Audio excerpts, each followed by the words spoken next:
लिम्पिट mine को चुंबक से चिपका दिया। एक जहाज पर एक माइन काफी नहीं थी, बड़े जहाजों पर 5-6 माइन्स लगाई गईं। हर माइन का टाइमर सेट किया गया 45 मिनट। अब उनके पास भागने के लिए सिर्फ 45 मिनट थे, और भागना भी उसी पानी के रास्ते था, तैरकर। थकान से बदन टूट रहा था, लेकिन रुकने का मतलब था मौत। रात के 1:40 हो रहे थे। कमांडो सुरक्षित दूरी पर पहुंचकर नदी के किनारे की झाड़ियों में छिप गए। वो भीगे हुए थे, कांप रहे थे, लेकिन उनकी नजरें बंदरगाह पर टिकी थीं। 1:45 AM पहला धमाका हुआ। बूम! आवाज इतनी तेज थी कि कई किलोमीटर दूर तक खिड़कियां हिल गईं। इससे पहले कि पाकिस्तानी संतरी कुछ समझ पाते, दूसरा धमाका। बूम! तीसरा, चौथा, पांचवां। अगले 30 मिनट तक चटगांव, मोंगला, चांदपुर और नारायणगंज के बंदरगाह धमाकों से गूंज रहे थे। जो जहाज कल तक पाकिस्तान का गुरूर थे, वो अब जलती हुई मशाल बनकर पानी में डूब रहे थे। MV अल अब्बास, MV ओरिएंट बार्ज, सब के सब तबाह हो गए। पानी में तेल फैल गया और उसमें आग लग गई। ऐसा लग रहा था जैसे नदी में आग बह रही है। पाकिस्तानी फौज पगला गई थी। वो अंधेरे में हर तरफ गोलियां चला रहे थे। उन्हें समझ ही नहीं आ रहा था कि दुश्मन कहां है।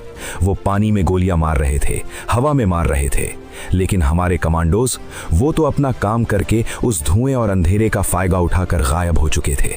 उस एक रात में, सिर्फ एक रात में लगभग 45 बड़े और छोटे जहाज डुबो दिए गए या बेकार कर दिए गए। तकरीबन 1 लाख टन का सामान पानी में समा गया। ये द्वितीय विश्व युद्ध के बाद दुनिया का सबसे बड़ा और सफल नेवल सैबोटाज ऑपरेशन था। सुबह होते होते दुनिया भर की हेडलाइंस बदल चुकी थीं।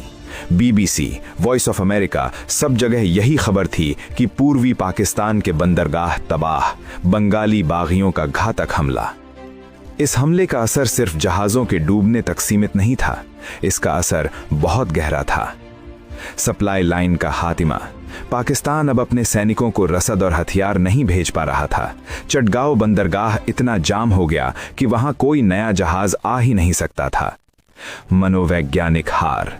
पाकिस्तानी सेना, जो खुद को अजेय समझती थी, डर गई। उन्हें लगने लगा कि मुक्ति वाहिनी कहीं भी हो सकती है, पानी में, जमीन पर, हवा में। उनका मनोबल टूट गया। दुनिया को पता चल गया कि ये सिर्फ कुछ दंगाइयों का काम नहीं है, बल्कि एक संगठित युद्ध है। इस ऑपरेशन ने यह साबित कर दिया कि साधारण लोग अगर ठान लें तो दुनिया की किसी भी ताकतवर फौज को धूल चटा सकते हैं। दिसंबर 1971 में जब असली युद्ध शुरू हुआ तो पाकिस्तानी सेना पहले से ही हताश और कमजोर हो चुकी थी। ऑपरेशन जैकपॉट ने उनकी रीढ़ की हड्डी पहले ही तोड़ दी थी।